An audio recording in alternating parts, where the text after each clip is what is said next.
이제 구약의 오순절은 50일째 되는 날이라고 해서 오순절이죠. 그 기준은 6월절이 기준이 돼서 6월절 후에 안식일이 지나면서 그 다음 날부터 50번째 되는 날 오순절을 지켜옵니다. 그리고 77절 7 곱하기 7 해서 오순절의 이름 대신해서 사용하기도 하는 것이죠. 그런데 신약에 와서는 이날에 성령님이 강림하셨기 때문에 우리가 성령 강림절, 오늘을 성령 강림주일로 지키게 되는 것이죠. 그래서 영어로 보면 펜테코스트라고 해서 이 히라버 펜테코스테에서 나온 것인데 이것은 50이라는 숫자에 관한 것을 뜻하는 얘기가 되는 것이죠. 왜 성령 강림절이 오순절이랑 이렇게 겹치게 될까요? 예수님께서 부활하신 후에 첫 번째로 맞이하는 이제 그 유대인의 오순절 날에 다락방에서 기도하던 이 제자들과 120명 위에 놀랍게 성령님이 임하시게 된 것이죠. 그래서 그 성령 강림이 있던 날부터 이제 예루살렘 교회가 시작되게 된 것입니다. 결국 교회의 시작이 된 날이요, 그리고 기독교의 출발점이라고 볼 수 있는 것이죠. 우리는 사실은 그냥 성령 강림절 그러지만 따져보면 우리 교회의 생일이 되는 날이 성령 강림절이 되는 것입니다.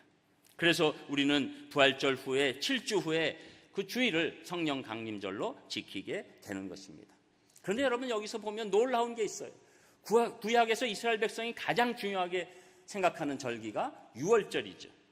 그 6월절 이후에 이제 이 십자가와 부활의 역사가 그때 일어나게 됩니다. 또 50일 지난 다음에 오순절에 이 성령님의 역사가 일어나. 그래서 오순절도 이스라엘의 3대 절기 안에 들어가는데 바로 그때 이 놀라운 성령 강림이 일어나게 되는 것입니다. 여러분 이것이 우연일까요? 하나님 안에서 우연이 없는 것입니다. 구약의 6월절과 그리고 오순절, 부활절과 그리고 성령 강림절, 하나님께서 놀랍게 섭리로 대체해 주신 것이죠. 그러니까 이 복된 날 가운데서 우리가 오늘 이 본문을 보게 되는 것입니다. 오늘 본문은 예수님께서 제자들에게 십자가를 지시기 전에 고별 설교를 하시게 되는 장면입니다. 예수님이 이 땅에서 구원 사역을 마치시지만 성령님을 제자들에게 보내주시겠다, 그 말씀 가운데 격려하시면서 성령님이 우리를 위해서 해주시는 일에 대해서 4가지로 말씀하고 있는 것이죠. 첫 번째로 성령님은 우리와 함께 하신다, 그 말씀이 16절에 나옵니다. 여러분 읽으셨지만 우리 16절 또 한 목소리로 같이 읽겠습니다. 16절 시작. 내가 아버지께 구하겠으니 그가 또 다른 보혜사를 너희에게 주사 영원토록 너희와 함께 있게 하리니. 아멘. 이제 예수님은 하나님 아버지께 구하면서 또 다른 보혜사를 너희에게 주도록 기도한다. 또 다른 보혜사라고 말씀하십니다. 또 다른 보혜사. 그렇다면 보혜사가 있는데 다른 보혜사를 얘기한다는 것이죠. 예수님께서 죽으시고 부활하신 후에 예수님과 똑같은 역할을 해주실 수 있는 보혜사를 보내주신다. 보혜사는 우리를 도와주시고 우리를 인도하시고 그리고 격려하시는 그런 뜻 가운데 있는 그런 얘기죠. 그런데 여기 보면 또 다른, 이것은 완전히 다른 것이 아니라 같은 종류의 다른이라는 것을 우리가 원어로 보면 알 수 있는 것이죠. 그러니까 예수님도 보혜사의 역할을 해주셨지만 이제는 성령님이 또 다른 보혜사로서 우리에게 오신다고 말씀해 주시는 겁니다. 예수님께서는 눈에 보이는 모습으로 계셨지만 앞으로는 보이지 않는 성령님으로 우리와 함께 계셔 주시겠다, 이 말씀을 해 주시는 것이죠. 그래서 이 또 다른 보혜사 성령님께서 우리와 함께 계실 때 예수님의 기적과 축복과 그리고 약속은 계속 되어진다, 그런 말을 먼저 해 주시는 거죠. 보혜사는 헬라어로 파라클레토스라고 해서 돕기 위해서 곁에 계신 분이라는 의미입니다. 이것은 우리가 더 쉽게 알아듣기 위해서는 마치 억울하게 재산을 빼앗긴 사람을 법정에서 잘 변호해주는, 그리고 도와주는, 그리고 재산을 다시 찾아주는 변호사와 같은 그런 역할을 한다, 그 말씀이죠. 여러분 요사이 우리가 세상에서 변호사의 역할을 보면 법정에서뿐만 아니라 법정 밖에서도 큰 역할을 하는 것을 우리가 압니다. 그래서 무슨 사건이 일어나고 유명한 사람이나 연예인이나 정치인들 보면 자기가 막상 나와서 얘기하기 힘드니까 변호사가 얘기해 주는 것이죠. 또 자기는 얘기 못하지만 변호사와 함께 옆에 있으면서 변호사가 대동하기 시작하는 것이죠. 그래서 혼자 있을 때 두려움이 그 변호사를 통해서 그 마음 가운데서 그 함께 있음으로 오는 그 놀라운 안심을 받는 것이죠. 물론 세상에 있는 변호사는 그 안심값이 굉장히 큰 거를 아셔야 돼요. 그래서 무조건 고용하시면 안 됩니다. 그래서 여기 또 변호사 계시면 또 이상하게 되는데 고용하실 분 하세요. 그런데 여러분, 우리가 변호사 이렇게 했을 때 중요한 부분은 우리와 함께 있다는 것이 얼마나 큰지 알게 되는 것이죠. 여러분, 예수님은 우리를 돕기 위해서 십자가에서 죽으시고 부활하셨습니다. 그런데 이제는 다른 보혜사이신 성령님이 우리와 함께 하신다는 겁니다. 사실 아주 정확하게 우리가 이 삼위일체 하나님 가운데서 예수님이 계신 것을 바라보면 지금 하나님 보좌 우편에 앉아 계신 거죠. 그런데 이제는 성령님이 우리와 함께 하시는 겁니다. 예수님은 하늘 보좌 우편에서 우리를 위해서 중보하시고 직접적으로 우리와 지금 함께 하시는 분은 성령 하나님이십니다. 여러분, 그래서 우리는 성령님이 함께 하신다는 것을 꼭 알아야 되는 것이죠. 누구에게? 예수 그리스도를 믿는 자에게. 저는 여러분들이 성령님과 함께 하시는 줄 믿습니다. 여러분, 느끼든 못 느끼든 지금 성령님이 함께 해 주시는 거예요. 여러분, 우리가 언제 친구가 가장 소중함을 느낍니까? 우리가 실수나 아니면 오해를 받아서 친구들 다 떠났는데 어떤 친구가 같이 있을 때 그 친구가 진짜 친구죠. 그 친구가 특별한 얘기할 필요 없습니다. 함께 있으면 그 친구가 가장 큰 역할을 해주는 겁니다. 여러분, 모든 사람이 다 떠나 있을 때 얘기가 필요 없는 것이죠. 우리가 중병에 걸렸을 때 얘기가 필요 없는 것이죠. 어떤 친구나 가족이 함께 있으면 그것으로 우리에게 가장 큰 위안이 되는 것입니다. 그런데 하나님, 성령 하나님 그 한 분이 우리와 함께 해주시는 것, 이거보다 더 큰 우리에게 위로가 되는 일이 없는 것이죠. 그러면서 오늘 말씀 가운데서 이제 이 성령님을 보내주실 것을 예수님을 요청하시고 하나님이 들어주셨다, 그 말씀이 나오게 되는 것이죠. 은연중에 삼위일체 하나님의 역사가 드러나게 되는 것입니다. 보내주시는 분은 하나님이시요, 요청하신 분은 예수님이시요, 우리와 함께 계신 분은 성령님이시다. 이 삼위일체 하나님이 여기에 아름답게 표현되고 있는 것입니다. 여러분, 옛날부터 이 삼위일체에 관해서 조금 잘못된 생각을 갖고 있는 것이 한 사람이 여러 가지 역할을 하고 있다, 이렇게 생각하는 분이 있는데 그것은 절대로 아닙니다. 이제 그것은 신학적으로 양태론이라고 해서 한 사람의 세 가지 모습을 얘기하는데 그것은 큰 오해가 있을 수 있는 것이죠. 예를 들면 제가 여기 있을 때 목사로서 서 있고 집에서 남편이나 아버지로 있고 또 만약에 대학에서 가르친다 그러면 교수로 있다, 이랬을 때 제가 하는 역할이 세 가지, 그것이 바로 삼위일체 하나님이다, 이렇게 얘기하면 큰 잘못이 되는 것이죠. 그렇지 않습니다. 성부 하나님이 계십니다. 성자 예수님이 계십니다. 성령 하나님이 계십니다. 그런데 이 세 분이 하나입니다. 못 알아들으시겠죠? 이거 알아들으시면 여러분이 하나님이세요. 여러분, 삼위일체 하나님은 우리가 성경에서 말씀해 주시는 만큼 인식하고 그리고 감사함으로 나가게 될 때 우리가 천국에서 확실히 알게 될 것입니다. 여러분, 그래서 이 삼위일체에 관한 이 말씀은 우리가 믿음으로 나아갈 때 성령님의 역사로 깨닫게 되는 것이죠. 중요한 것은 성령님이 우리와 함께 계신다는 겁니다. 보혜사 성령님은 영이시기 때문에 시간과 공간의 제약을 받지 아니하시고 우리와 함께 영원히 계시고 2000년 전이나 지금이나 항상 동일하게 우리와 동행해 주시는 임마누엘 하나님이 되시는 겁니다. 그래서 저는 오늘 먼저 여러분 혼자 있다고 생각하지 마시고, 여러분이 진짜로 예수님 믿으셨다면 성령님이 여러분과 함께 하심을 믿으시기를 주님의 이름으로 축복합니다. 그리고 두 번째로 성령님은 우리를 깨닫게 해주시는 그런 놀라운 사역을 해주시는데 그 말씀이 17절에 나오는 것이죠. 우리 17절도 같이 읽겠습니다. 17절 시작. 그는 진리의 영이라 세상은 능히 그를 받지 못하나니 이는 그를 보지도 못하고 알지도 못함이라. 그러나 너희는 그를 아나니 그는 너희와 함께 거하시며 또 너희 속에 계시게 했음이라. 아멘. 성령님은 진리의 영이다. 이렇게 딱 말씀해 주신 거죠.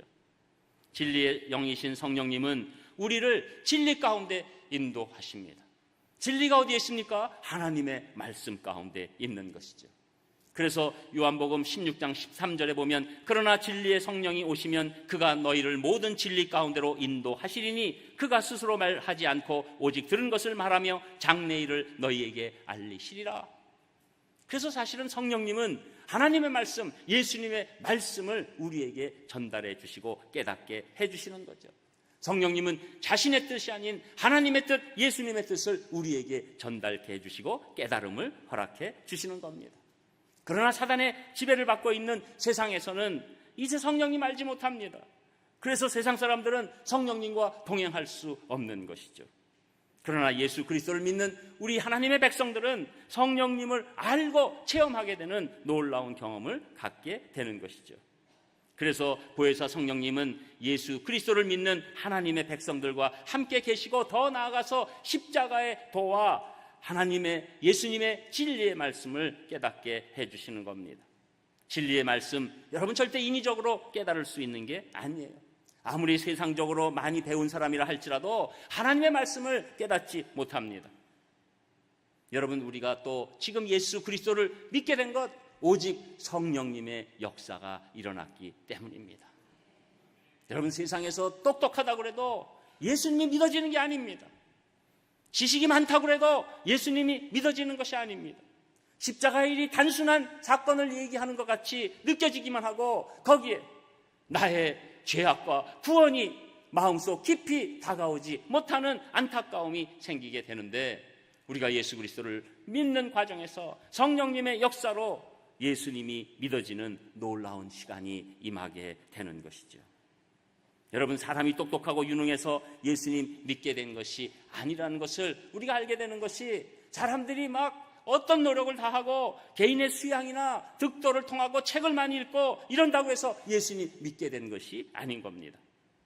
저는 여러분들이 예수님 믿게 된 것 성령님이 역사하셔서 믿게 되신 줄 믿습니다. 절대로 성령님의 역사가 없으면 믿을 수가 없어요. 가장 단순한 것 같지만 가장 힘든 것이 예수님 믿는 일입니다. 우리는 지금 보면 내가 믿었지, 그래도 나중에 큰 그림을 그려보면 우리가 예수님 믿게 되는 모든 과정에 성령님의 역사가 있었다는 것을 알게 되는 것이죠. 여러분은 그날 왜 오게 됐는지 알 수 없죠. 오늘 어떤 분 예수님 안 믿으셔도 여기 왜 오셨는지 모르시겠죠. 성령님의 역사가 일어났기 때문입니다. 내가 그동안에는 그 말만 들으면 소름이 끼치고 뭐 이런 얘기를 했는데 어느 날 갑자기 내 마음 가운데서 내가 이제는 예수님을 믿겠습니다. 놀라운 고백은 성령님의 역사로 우리 마음에 울려 퍼짐과 함께 입술에서 터짐이 나오게 되는 것이죠. 여러분, 우리가 예수 그리스도를 주님이라고 고백하는 것 성령님이 도와주신 줄 믿습니다. 그래서 고린도전서 12장 3절에 보면 성령으로 아니하고는 누구든지 예수를 주시라 할 수 없느니라, 이렇게 말씀하시는 거죠. 또 성령님은 우리의 눈을 더욱더 열어주셔서 이제 하나님의 말씀을 속속 구체적으로 깨닫게 해 주십니다. 그래서 요한복음 14장 26절에 보면 보혜사 곧 아버지께서 내 이름으로 보내실 성령, 그가 너희에게 모든 것을 가르치시고 내가 너희에게 말한 모든 것을 생각나게 하시리라, 이렇게 말씀하시는 거죠. 성령님이 역사하시면 내가 전에 깨닫지 못하는 것을 점점 깨닫게 됩니다. 성령님께서 조명해 주시면 이해가 되지 않는 말씀이 드디어 내 마음에 박히기 시작합니다. 여러분, 옛날에는 그냥 내가 무심하게 들었던 말씀이 어느 순간에 맞아, 이것은 나를 향한 말씀이다라고 느껴지는 놀라운 일이 일어나게 되는 것이죠. 과거에는 전혀 내가 그것이 잘못된 일이라고 생각하지 않았는데 성령님이 내 마음에 찾아오셔서 말씀으로 책망하실 때 깨달아짐이 있는 것입니다. 여러분, 그래서 성령 충만한 예배는 위로의 예배도 되지만 책망의 예배도 되는 것입니다. 책망받기 싫으시죠? 그런데 여러분, 놀라운 것은 이 예배 드릴 때 하나님의 말씀으로 책망받는데 기쁨이 있는 것입니다. 그게 놀라운 거예요. 제가 얼마 전에 이 근처에 있는 합동 신학 대학원 대학교에서 설교를 한번 한 적이 있습니다. 근데 그 궁극적인 내용, 신실한 종이 되라고 하는 거지만 궁극적인 내용은 이런 마음이 안 들면 더 이상 교역자 될 생각하지 마세요, 이런 거예요. 그런데 이렇게 할 생각이면 하지 마세요. 그런데 기쁨이 넘치는 것을 보았습니다. 뭐 하지 마세요 그러는데 딴 데 같으면 뭐요? 그런데 이상하게 성령님 역사하시면 그딴 식으로 살려면 신앙생활 하지 마세요. 그런데도 기쁨이 올라오는 거예요. 기쁨이 전혀 없으시군요. 여러분, 이건 괜히 제가 하는 말씀이지만 이게 성령님의 역사예요.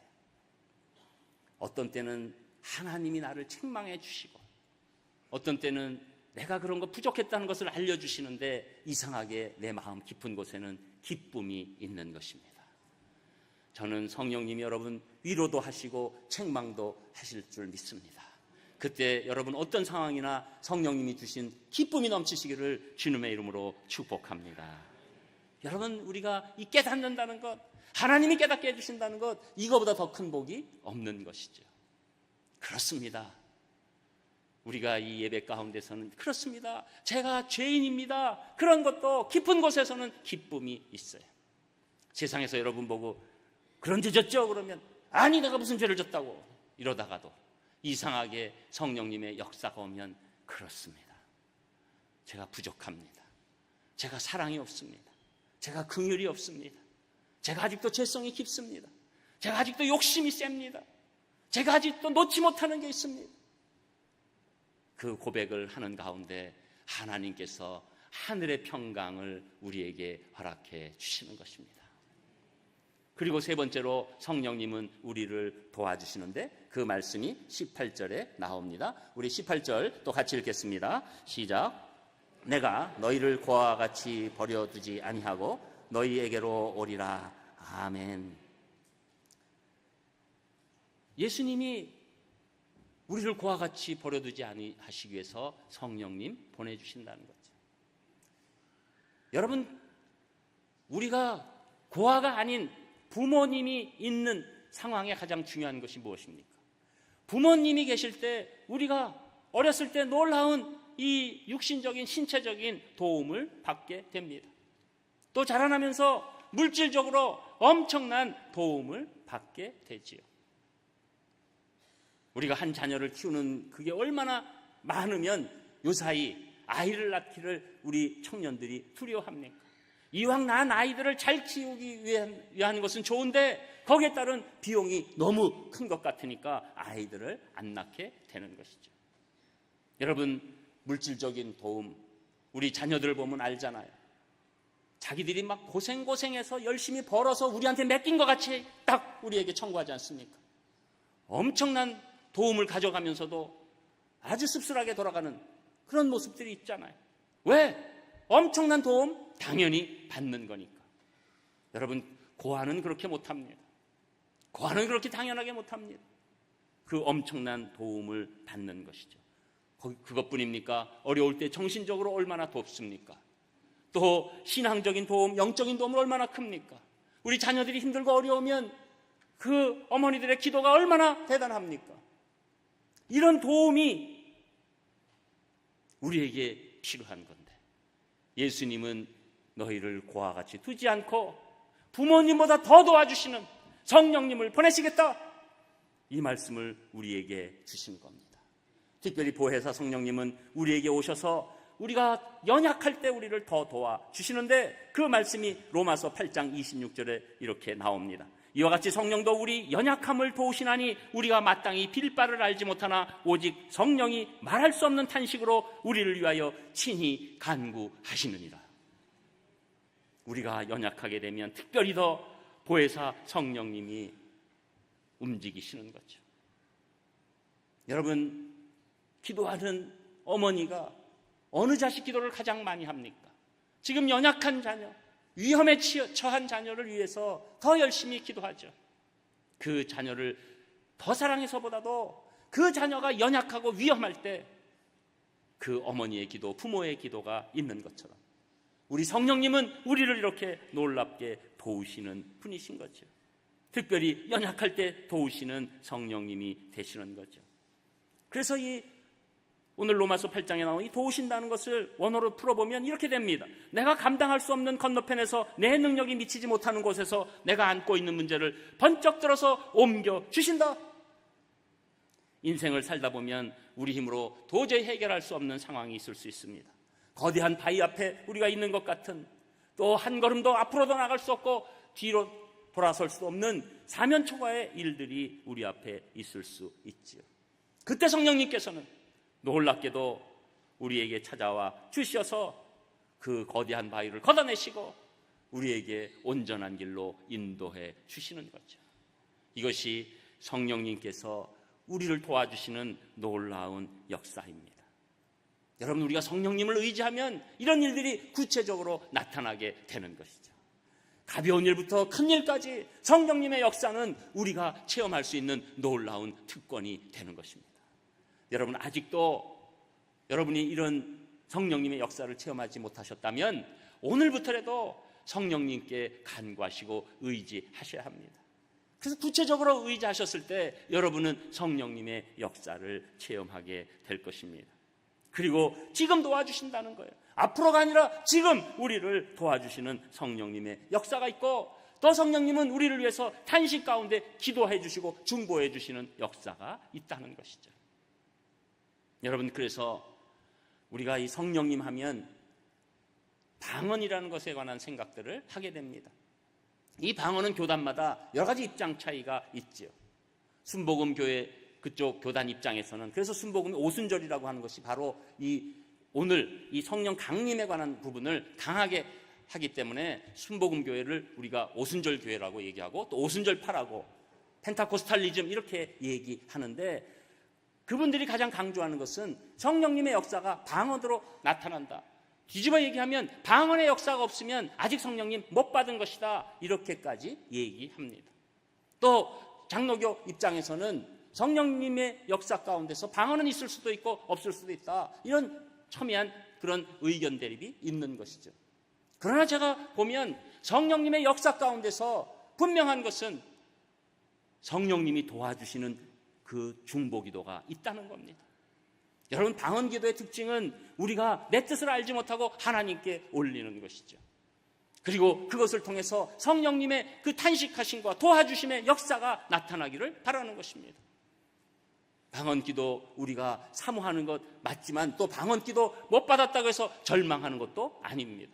그러나 중요한 것은 성령님의 역사가 우리 기도 가운데 있어야 된다는 것이죠.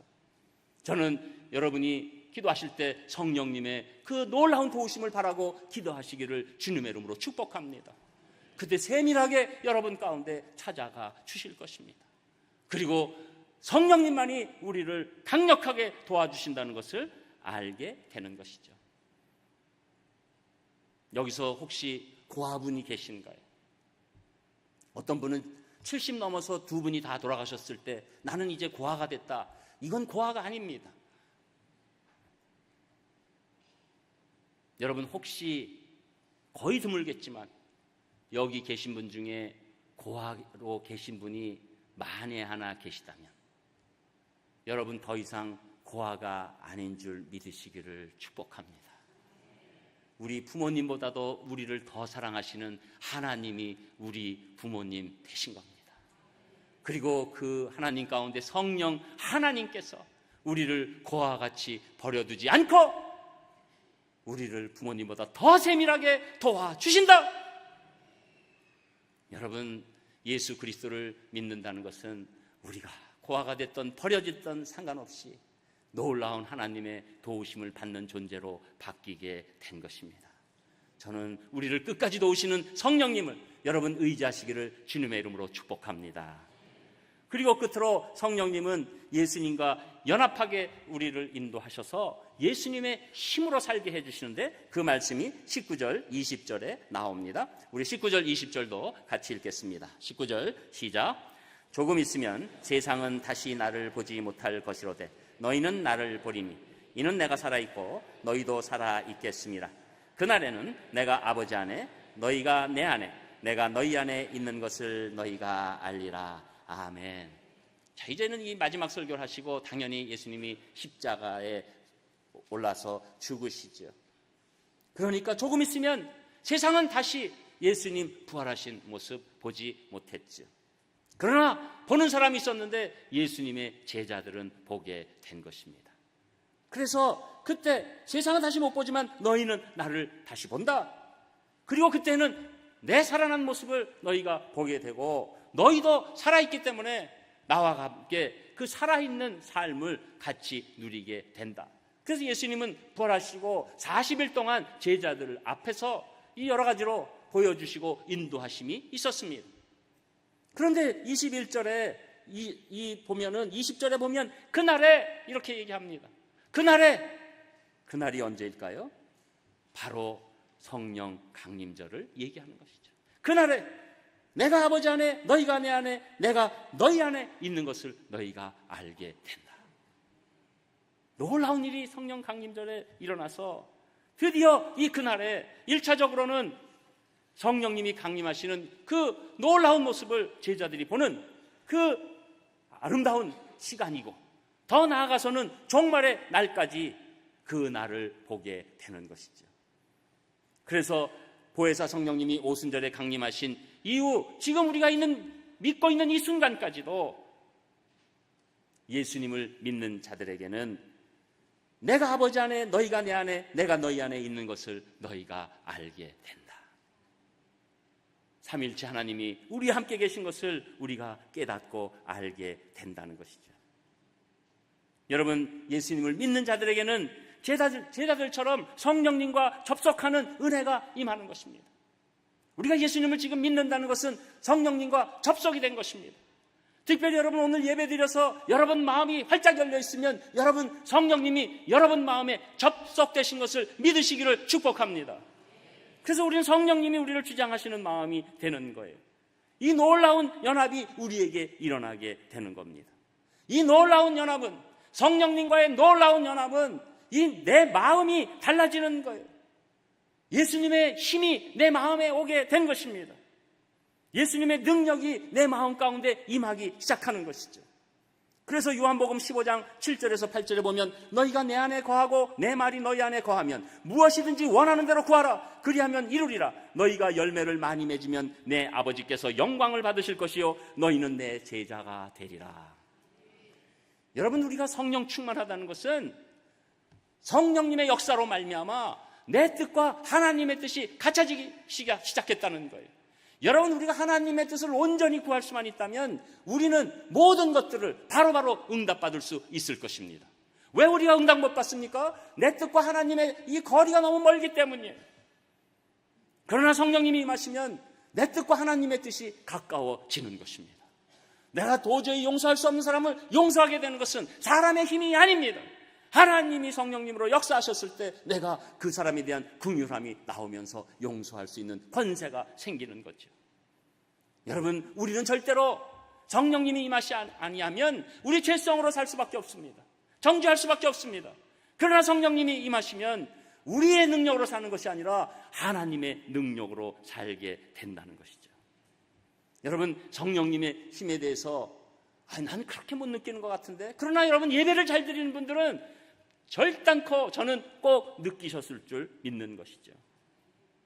여러분, 우리가 이 예배 가운데 찬송을 부르거나 기도할 때 예전과 다른 내 몸에 어떤 것을 느끼는 거예요. 여러분, 이 성령님이 임하기 시작하면 내 이 찬송이 달라지는 겁니다. 내 기도가 달라지는 겁니다. 내 마음이 달라지는 겁니다. 내 모든 전 모습이 이 안에서 새롭게 조성되는 것을 우리가 느끼게 되는 것이죠. 또 그전에는 보지 못했던 사단의 역사도 보기 시작하는 것입니다. 더러운 정욕과 욕심과 집착으로 채우려고 하는 사단의 계계를 깨닫게 되는 것입니다. 우리를 멋대로 끌고 다니려고 하는 안타까움도 보게 되는 것입니다.